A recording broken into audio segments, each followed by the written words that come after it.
If they go into Rafah, they haven't gone into Rafah yet. If they go into Rafah, I'm not supplying the weapons that have been used historically to deal with Rafah.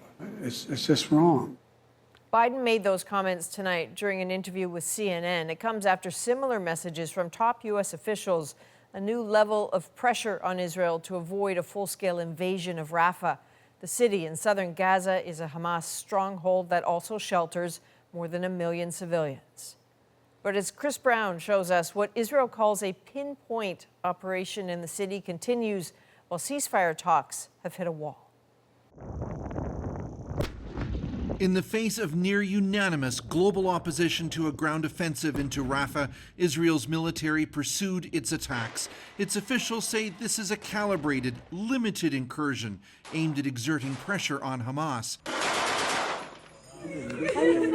But on the ground, these scenes, shot by a freelance videographer working for CBC News, suggest civilians are among the dead.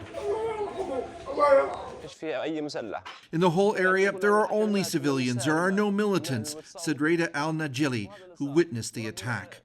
For the first time, a senior U.S. official acknowledged publicly that the U.S. has withheld a shipment of ammunition to Israel to send a message not to go any further.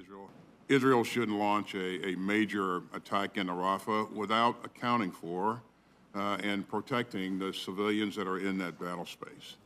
Privately, Israeli officials are said to be furious over the U.S. move, but publicly, they've tried to downplay the significance of it. All of this comes against the backdrop of ongoing negotiations with Hamas. Monday, the militant group said it accepted a ceasefire proposal, but Israel said Hamas changed the terms of the agreement.